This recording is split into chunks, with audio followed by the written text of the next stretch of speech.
Judulnya Life After Death, Hidup Sesudah Mati.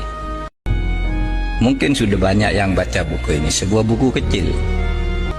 Ditulis oleh Raymond Moody.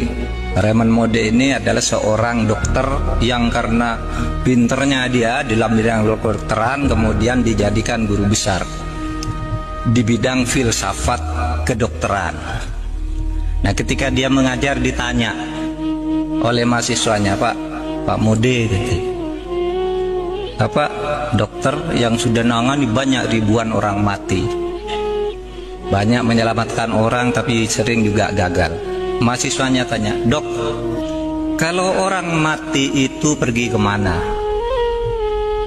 Kalau orang mati itu pergi kemana? Nah, ini sebagai dosen tertantang, sedosen nggak bilang saya ini gaib, saya harus penelitian. Lalu dia lakukan penelitian.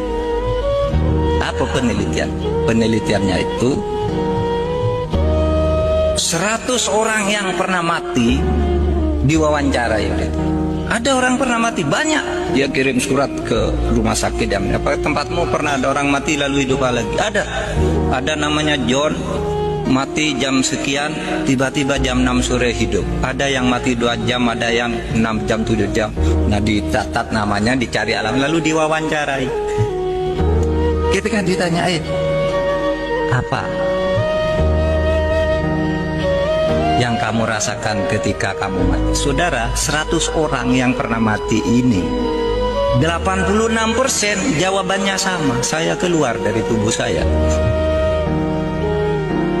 Yang 14% itu kira-kira mirip jawabannya, tidak bertentangan tetapi tidak persis mengatakan keluar dari tubuh saya. Jadi orang mati itu, saudara kalau mati besok keluar dari diri saudara sendiri. Lalu apa yang saya lihat ke bawah, ibu saya nangis, kata yang punya ibu. Istri saya nangis, anak saya nangis, dokter berusaha menolong gitu. Waduh, saya sudah tidak bisa menolong. Ini sudah mati gitu. Terus kemana kamu? Terus saya masuk ke lorong yang sangat gelap. Sudah itu saya masuk ke tempat yang sangat terang benderang. Apa yang kamu lihat di tempat terang benderang itu? Ini 100 orang jawabnya sama. Saya melihat seluruh perjalanan hidup saya dalam sekejap. Jadi sekejap dia bisa melihat semua apa yang dilakukan ketika hidup itu. Ya, ketika masuk sekolah, ketika pergi ke pasar, ketika pacaran, ketika berselingkuh, ketika korupsi, dilihat semua dalam sekejap itu. Terus sudah itu saya terus ke atas lagi, tiba-tiba ada tabir di sana, saya tidak bisa masuk. Seakan-akan ada suara, ngapain kamu ke sini, belum waktunya kamu. Terus saya hidup lagi. Saudara bisa baca bukunya, ini ilmiah, penelitian ilmiah tentang sesuatu yang tidak ilmiah.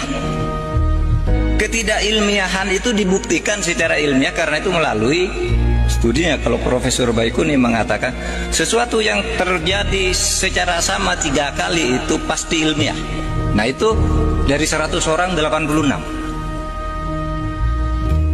Bahkan dikatakan 100% sama, cuma yang 14 itu variasinya tidak persis kalimatnya gitu. Ilmiah. Lalu apa yang terjadi sih? Saudara, banyak hal menarik di situ. Pertama, bahwa orang itu bisa pergi dari tubuhnya. Kayak saudara pergi, sedang tidur, saudara pergi ke Afrika, saudara naik pesawat, itu mimpi, itu kan pergi, saudara.